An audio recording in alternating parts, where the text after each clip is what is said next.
Assalamualaikum warahmatullahi wabarakatuh. Yang terhormat Ibu Woro selaku dosen pembimbing mata kuliah proses pengolahan migas, dalam hal ini berfokus pada proses pengolahan migas. Pada kesempatan kali ini saya akan mempresentasikan mengenai liquefied petroleum gas atau LPG.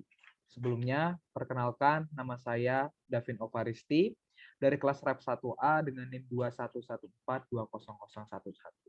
Jadi pada kesempatan kali ini akan ada 5 topik yang akan saya bahas. Yang pertama itu pengertian, kedua spesifikasi dari LPG, karakteristik, proses pengolahan dari LPG tersebut, dan yang terakhir itu kegunaan. Kita masuk ke topik yang pertama mengenai LPG itu apa. Jadi LPG merupakan gas hidrokarbon produksi dari kilang minyak dan kilang gas dengan komponen utama itu gas propana itu C3H8 dan gas butana C4H10, di mana LPG ini dikemas di dalam tabung. Di Indonesia, LPG digunakan terutama sebagai bahan bakar untuk memasak. Konsumen LPG bervariasi mulai dari sektor rumah tangga, komersial, sampai ke industri. Masuk ke spesifikasi dari LPG. Jadi spesifikasi LPG ini sudah diatur di dalam keputusan Direktur Jenderal Minyak dan Gas Bumi nomor 116 tahun 2020 tentang standar dan mutu spesifikasi bahan bakar jenis liquefied petroleum gas yang dipasarkan di dalam negeri. Jadi ada 7 karakteristik yang diatur oleh Dirjen Migas mengenai LPG. Yang pertama itu ada berat jenis relatif pada 60/60 derajat Fahrenheit, itu untuk batasannya itu to be reported. Yang kedua, itu tekanan uap pada 100 derajat Fahrenheit, itu maksimal 145 pounds per square inch. Yang ketiga, itu korosi bilah tembaga, di mana memiliki batas maksimal nomor 1 jam per 100 derajat Fahrenheit. Yang keempat, itu kandungan sulfur totalnya yaitu 15 grains per 100 scaf. Yang kelima, itu tidak ada kandungan air yang diizinkan di dalam LPG. Dan keenam itu komposisi dari LPG. 0,8% untuk C2, 97% untuk C3 dan C4, 2% untuk C5+, itu artinya C5 dan kandungan hidrokarbon yang lebih berat. Dan yang terakhir itu kandungan etil ataupun butil merkaptan, di mana memiliki batasan minimum 1 pound per 10.000 AG. Selanjutnya, masuk ke karakteristik dari LPG. Jadi LPG itu cairan dan gasnya itu sangat mudah terbakar. Gasnya itu tidak beracun, tidak berwarna, dan biasanya berbau menyengat. Jadi gas LPG apabila terjadi kebocoran itu dapat diidentifikasi, dapat dideteksi lebih mudah karena memiliki bau yang menyengat. Yang ketiga, itu gas dikirimkan sebagai cairan yang bertekanan di dalam tangki atau silinder. Cairan ini bisa menguap jika dibiarkan di tempat yang terbuka dan menyebar dengan sangat cepat, dan gas LPG ini semakin berat dibanding udara sehingga akan banyak menempati daerah yang rendah. Untuk pengolahan dari LPG, berikut adalah diagram alirnya. Yang pertama, feed gas itu masuk ke scrubber, selanjutnya ke pressurized system, selanjutnya lagi masuk ke dewatering system, cooling system, dan terakhir itu masuk ke fractionation system, di mana produk yang akan dihasilkan itu ada propan, LPG, mix, dan kondensat first grade. Nah, ini flowchart dari proses pengolahan LPG. Itu feed gas masuk ke CO2 removal, di mana menggunakan absorber dan regenerator. Lalu masuk lagi ke unit dehydration menggunakan H2O dan Hg removal. Lalu masuk ke fractionation, itu menggunakan scrub column. Lalu masuk ke liquefaction, itu main exchanger. Dan yang terakhir itu disimpan di storage tank sebelum didistribusikan ke konsumen. Nah, untuk proses yang pertama itu scrubbing dan kompresi, di mana sebelum gas umpan itu masuk ke sistem kompresi, gas itu dipisahkan dari gas dan kondensat agar bebas dari cairan.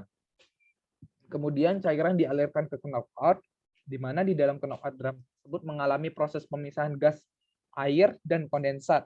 Air mengalir dari bawah separator ke searwater, lalu kondensat dipisahkan dari bagian bawah. Selanjutnya dipompakan ke SPUA. di mana gas keluar melalui bagian atas knock-out drum, masuk ke cooler untuk didinginkan, dan dari cooler, gas masuk ke scrubber, lalu masuk kembali ke water separator yang selanjutnya masuk ke dalam sistem kompresi pada tekanan 2,2 kg per cm kubik dengan temperatur 23 derajat Celcius. Lalu, di kompresor-kompresor itu terdiri dari 2 tahap, yaitu tahap pertama, gas kompresor stage pertama itu didinginkan dengan air fan cooler, dan inlet stage dengan cooler, sampai dengan temperatur 30 derajat Celcius, sehingga sebagian gas dan uap air terkondensasi. Kemudian, gas dialirkan di first stage drain separator, di mana kondensat dikembalikan lagi ke SPUA, lalu airnya dialirkan ke water separator. Lalu tahap kedua itu gas yang keluar dari tahap ke-1 didinginkan di dalam filter cooler sampai dengan temperatur 50 derajat Celcius, kemudian dialirkan ke separator, dan air dibuang ke water separator dan gas dialirkan melalui bagian atas, kemudian dialirkan ke sistem pengeringan ataupun dryer. Yang kedua itu masuk ke dehydration atau dewatering system, di mana sistem ini berfungsi untuk melakukan pembersihan terhadap impurities yang terkandung di gas alam, yang nantinya gas alam tersebut akan digunakan sebagai feed di unit pencairan ataupun liquefaction. Nah, pada unit ini meliputi pembersihan terhadap H2O dan Hg. Jadi pembersihan kandungan air ini bertujuan untuk membersihkan H2O yang terkandung di dalam gas alam untuk menghindari terjadinya pembekuan H2O, di mana nanti dapat menyebabkan penyumbatan pada peralatan. Jadi penyerapan air ini dapat dilakukan secara adsorpsi, di mana adsorben padat selain harus dapat menyerap H2O sampai kadarnya kurang dari 2 ppm, juga harus dapat diregenerasi sehingga dapat digunakan dalam jangka waktu yang lama. Selanjutnya masuk ke liquefaction atau cooling system. Jadi gas dari Hg Tower kemudian didinginkan dengan chiller sehingga mencapai temperatur minus 43 derajat Celcius pada tekanan 35 kg per cm persegi, di mana sistem refrigerasi dengan media pendingin propan dengan sistemnya itu counter current, yang artinya pemanfaatan setiap kalori yang dilepaskan dari bahan yang diinginkan untuk memanaskan bahan lain yang juga berfungsi sebagai pendingin. Selanjutnya itu ke sistem pemisahan atau fractionation. Jadi pada tahap ini proses untuk pemisahan komponen-komponen yang ada di LPG itu ada C3 dan C4 dari komponen-komponen lainnya. Jadi fractionation system ini terdiri dari 3 tahap. Ada kolom deethanizer yang pertama. Jadi deethanizer ini proses pemisahan kandungan gas etana yang terkandung di dalam feed yang berasal dari puncak kolom stabilizer pada proses distilasi dengan menggunakan prinsip distilasi bertekanan tinggi. Yang kedua, menggunakan kolom depropanizer, di mana di kolom ini tuh feed-nya dari kolom deethanizer yang akan dipisahkan antara propan dan butannya. Lalu sistem proses di depropanizer dan di ethanizer itu sama. Jadi baik kondisi maupun peralatannya.